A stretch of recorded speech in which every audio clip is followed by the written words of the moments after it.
प्रसाद मौर्य जिंदाबाद, योगी गोपी केशव प्रसाद जिंदाबाद, केशव प्रसाद मौर्य जिंदाबाद।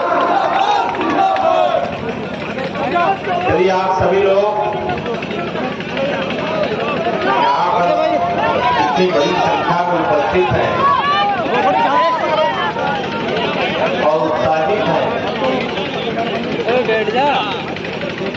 और इसमें मैं कहूँ कि आधी आबादी भी उपस्थित है, लगभग आधी संख्या,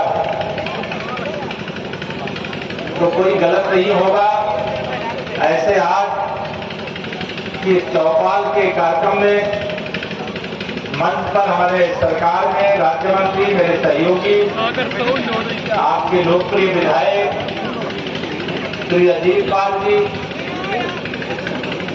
हमारे इस जिले के अध्यक्ष और जो उत्तर प्रदेश का उच्च सदन है विधान परिषद, उसके सदस्य अविनाश सिंह चौहान जी, हमारी आदरणीय विधायक बहन पूनम संखवार जी, हमारे पूर्व विधायक श्री विनोद कटियार जी, हमारे किसान मोर्चे के राष्ट्रीय पदाधिकारी के नाते साथ में आए श्री राजेश सिंह सेंगर जी, हमारे ब्लॉक प्रमुख श्रीमान राकेश कटियार जी, हमारे अन्य ब्लॉक प्रमुख श्री राहुल तिवारी जी, मोहित दुबे जी, हमारे युवा मोर्चा के साथी में जिले के उपाध्यक्ष अंकुर त्रिपाठी जी, हमारे मंडल अध्यक्ष क्रांतिवीर जी, जिला मंत्री राकेश तिवारी जी, मंडल अध्यक्ष सुमित दिवाकर जी, अखिलेश सिंह जी, इस ग्राम के प्रधान सैयद जमाल अहमद जी, और इस मंडल के यहाँ के अध्यक्ष अजय दीक्षित जी, और यहाँ की जिलाधिकारी, यहाँ के मुख्य विकास अधिकारी, यहाँ की पुलिस अधीक्षक और यहाँ के सभी अधिकारीगण, मैं जानता हूँ यहाँ पार्टी की भी बड़ी संख्या में कार्यकर्ता भी यहाँ पर आए होंगे, ऐसे सभी मेरे कार्यकर्ता साथी, यहाँ बड़ी संख्या में जो माताएं बहनें बैठी हैं, मेरा जहाँ तक अनुमान है अधिकतम इसमें समूह से जुड़ी हुई है। समूह से जुड़ी हो मेरा हाथ उठा के बताओ जो समूह वाली महिला है। बहुत अच्छा, आजकल एक अच्छा ये काम हुआ है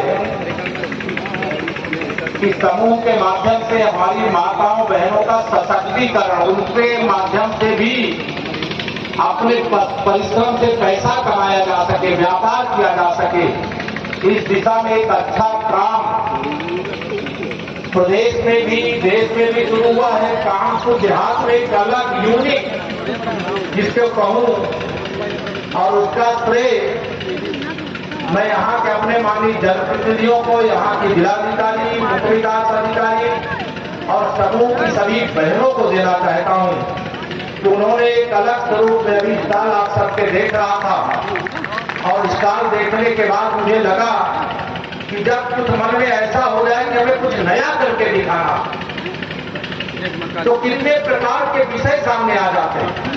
अभी जब एक बेटी को, यहाँ पे बहन को, यह गांव की गरिमा है, अब उनके अलग अलग क्षेत्र में सरकार के अंदर सेवा का मौका मिला है उनकी प्रतिभा के आधार पर।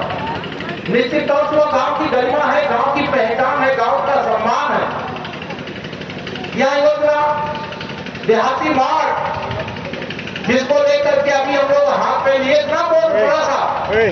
अब देहाती मार्ग क्या, मुझे अभी एक देहाती मार्ग का दुकान जिसको कह सकते हो, उस दुकान का मैंने कैंची से फीता काटा और उसको आज से शुरू करने का काम मुझे बताया गया, मैंने वह काम किया।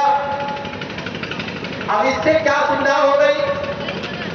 इससे सुविधा ये हो गई कि अब सरकार जो हमारे गांव के रहने वाले लोग हैं, अपने बच्चों को अगर सरकारी स्कूल में पढ़ाते हैं तो ऐसे बच्चों को यूनिफॉर्म खरीदने के लिए, उनका शूज खरीदने के लिए, जूता मोजा खरीदने के लिए 1200 रुपया सीधा खाते में भेजा जाता है।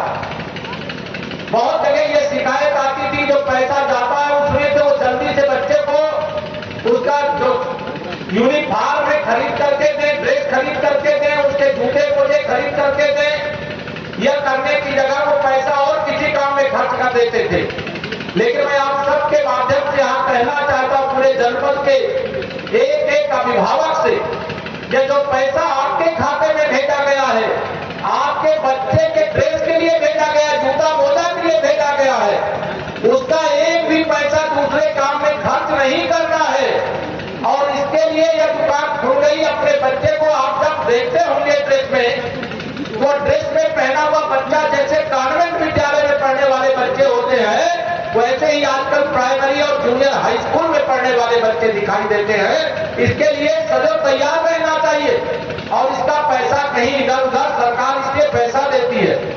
अभी मैं देहाती मार्ट के अलावा यहाँ पर आपका जो पार्क बना है उसमें कई चीजें युवाओं के लिए भी, बुजुर्गों के लिए भी, बच्चों के लिए भी, आप खेलना चाहें, खेलने से आदमी स्वस्थ रहता है। और गांव का बच्चा जितना गांव के अंदर खेल कूद करके प्रतिभाशाली हो जाता है, शहर वाले जो बच्चे होते हैं उनको महीनों क्या सालों कई साल प्रशिक्षण दिया जाता है, तब गांव के बच्चे के मुकाबले वो तैयार हो पाते हैं। अब आपके गांव में ऐसा पार्क तैयार हो गया है, योग करिए और निरोग रहिए, योग करने का भी स्थान हो गया है, औषधियों का भी पार्क बना देने का काम किया गया है। ऐसे तमाम काम, अमृत सरोवर, अमृत वाटिका, पोषण वाटिका, फिट गांव, ओडीएफ गांव, निपुण गांव, पुस्तकालय, ऐसे तमाम चीजें हैं जिनका वर्णन करूंगा बहुत देर लगेगी। मैं देख रहा हूं मेरी माताओं बहनों गर्मी बहुत कर रही, बड़ी तेजी से पंखा सब बड़ी देर से बैठा है लग रहा। कहना दे रहे आप पंखा चलाओ, मैं मना नहीं कर रहा हूं, लेकिन गर्मी है ना। आगे से यहाँ डीएम साहब, सीईओ साहब, इधर तो हवा हम लोगों को मंच पे लग रही है, लेकिन मंच के सामने भी जो बैठे लोग उनको भी हवा लगे इसकी व्यवस्था भविष्य में करिएगा, या मैं आज यहाँ पर कह के जा रहा हूँ। तो पूरी बात सुनने में समस्या होती है। आज आप मुझे कानपुर दौरे का मौका मिला और कानपुर दौरे पे जब आया, सीमा में प्रवेश किया, सारे संगठन के साथी सीमा पर ही स्वागत के लिए बैठे थे। लेकिन जनपद का पहला कार्यक्रम आपके गांव में हुआ, रमई में, रमऊ में। और रमऊ गांव में जब कार्यक्रम के लिए आया तो मैं रास्ते से जब आ रहा तो देख करके सोच रहा था, क्योंकि मैं प्रदेश के अनेक गांव में आजकल जाता हूं, इस प्रकार के तमाम सारे जो प्रोजेक्ट हैं उनको देखता हूं, उसमें कोई कमी होती तो उसका सुझाव देता हूं। हमारी सरकार का एक ही संकल्प है, गरीब के लिए जो योजना बने वो गरीब तक पहुंचे, कोई बेईमान उसमें से कुछ खा ना जाए, कोई भ्रष्टाचार ना करे। ये हमारे प्रधानमंत्री जी, हमारे मुख्यमंत्री जी दोनों लोग चाहते हैं। आज आपको अगर प्रधानमंत्री आवास मिला है तो आप नहीं समझ सकते हैं कि माननीय मोदी जी ने कितने बेईमानों को बेईमानी करने से रोक करके आपको घर बनाने का पैसा दिया है। और जो घर बनाने का पैसा दिया जाए अगर उसमें कोई घपला करे तो हम बर्दाश्त नहीं करते, हम ऐसे लोगों के खिलाफ कठोर से कठोर कार्रवाई करते हैं। अब प्रधानमंत्री जी ने क्या कहा, हम जिन्हें प्रधानमंत्री आवास देंगे उन्हें एक शौचालय बनाने के लिए भी 12,000 रुपया और देंगे।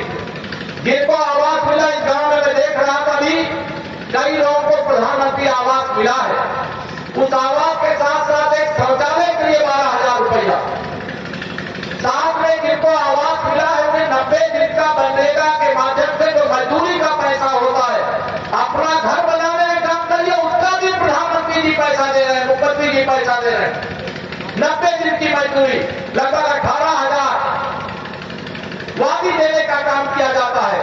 अब इसके बाद घर बन गया तो क्या चाहिए, अब घर बन गया तो घर में अंधेरा रहेगा तो क्या मतलब घर दिखाई देगा क्या नहीं दिखाई देगा। माननीय प्रधानमंत्री जी ने बेईमानों को बेईमानी करने से रोक करके सौभाग्य योजना बनाई, जिसमें हर प्रधानमंत्री आवास धारक को भी और जिनका घर पहले से बना बिजली लगाने का पैसा नहीं था उनके घर में भी सौभाग्य योजना से बिजली लगाने का कनेक्शन दे दिया। अब इसके बाद तो बिजली से काम चलेगा नहीं, रोटी भी चाहिए, तो रोटी के लिए क्या चाहिए, गैस का चूल्हा चाहिए, गैस का सिलेंडर चाहिए।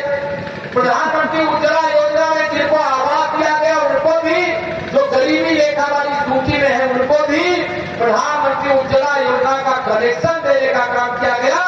गरीबों के घर में भी, केवल अमीर के घर नहीं, गरीब के घर में भी गैस के चूल्हे पर भोजन बनता है कि नहीं बनता है? ये मोदी जी ने बहुत नई मानव सेवाई लड़कर के आपके लिए सुविधा दी है। अभी इसके बाद उन्होंने क्या किया, हर घर तक नल से जल पहुंचाया जाए।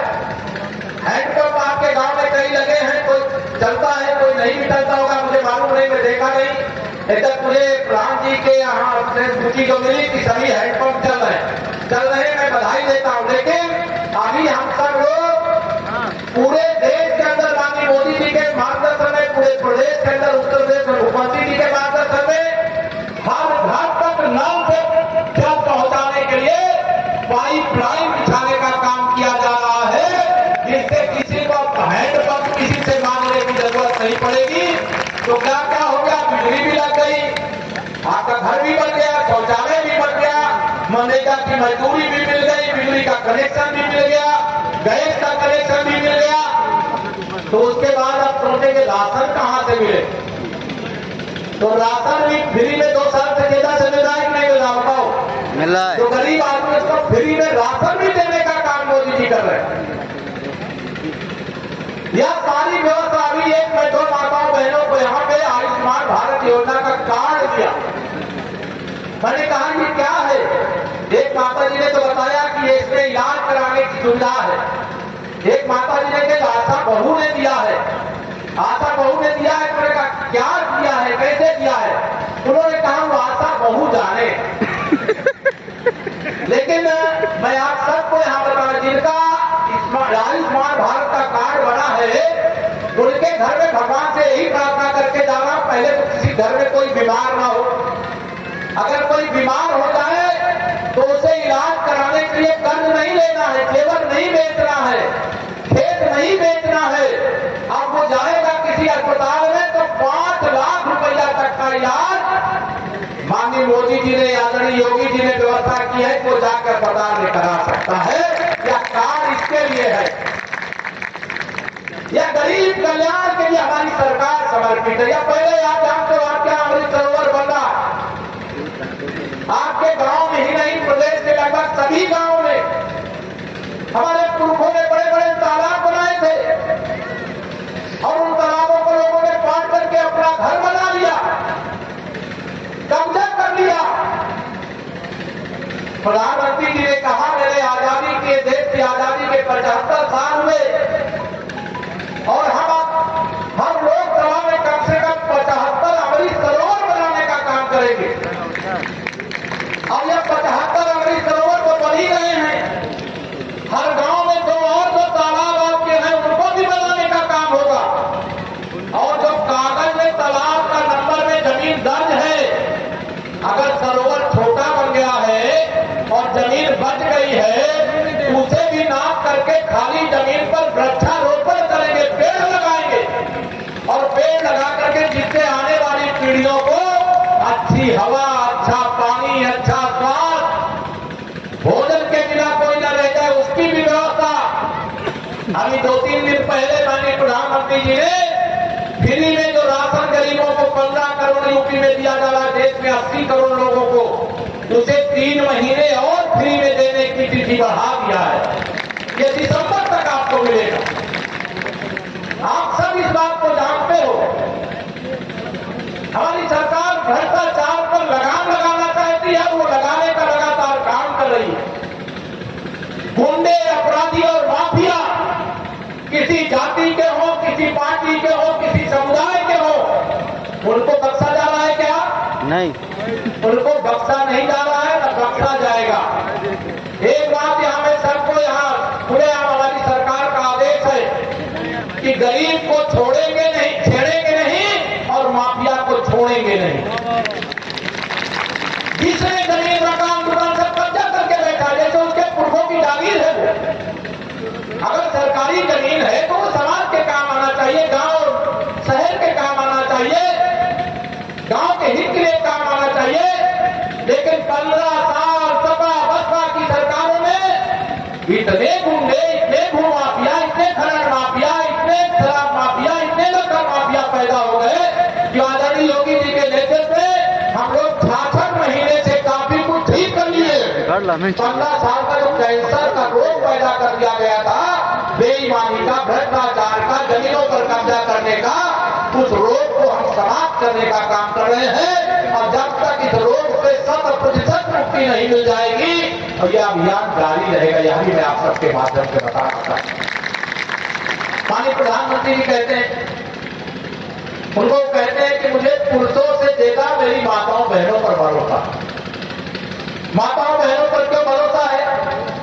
क्योंकि उनको यह लगता है कि कोई काम जो माताओं बहनों के जिम्मे रखा गया, उसमें अगर 100 में से 100 नंबर लाना है तो 110 लाना, तो 110 नंबर लाने को तैयार रहते हैं।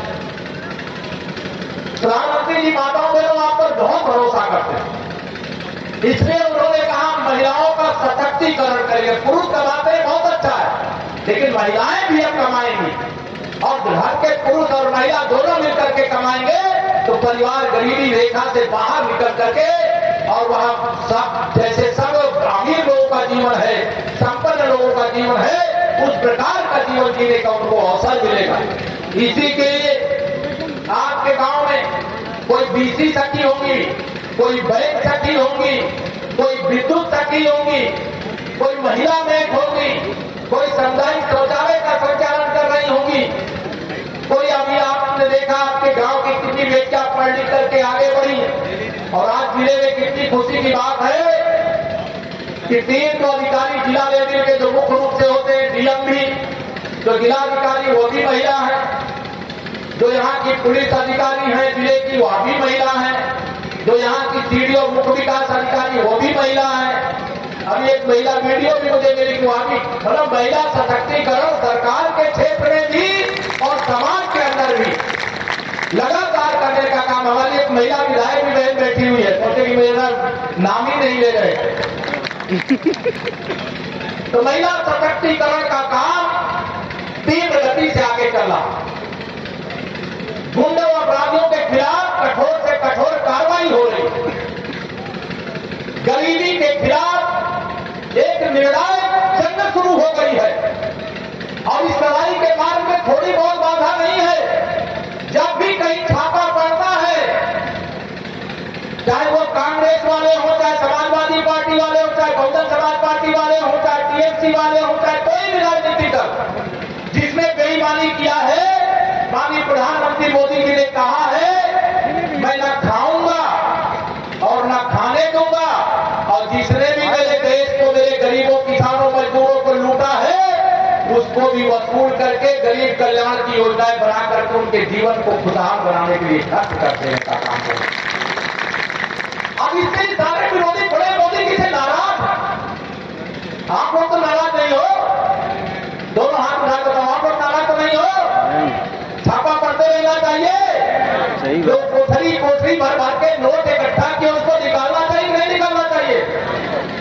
तय खानों में सोने की सिल्लियां दबा दबा करके रखे, ये पसीने जो मेहनत करके कमाता है उसकी कोठरियां नोटों से 2-2 हजार वाली नोट से नहीं भरी रहती, उसके तिजोरी में सोने की सिल्लियां नहीं होती है, उसके लिए बहुत परिश्रम करके कमाता है, जो भी शायद थोड़ा बहुत कमा पाता है।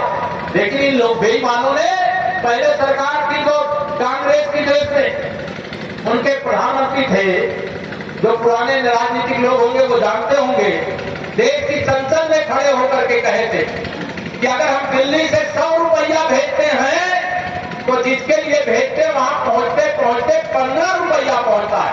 ये 85 रुपया कहां जाता था? यही तिजोरी के अंदर से निकल रहा है, यही तहखाने से निकल रहा है। इसी के कारण बहुत सारी गरीब कल्याण की योजनाएं भी आगे बढ़ रही है, आज सीमाएं भी सुरक्षित हो रही है, दुनिया में भारत की ताकत भी बढ़ रही है। अगर देश दुनिया के अंदर नंबर 1 बन रहा है तो उत्तर प्रदेश हिंदुस्तान में नंबर 1 के स्थान की ओर आगे बढ़ रहा है।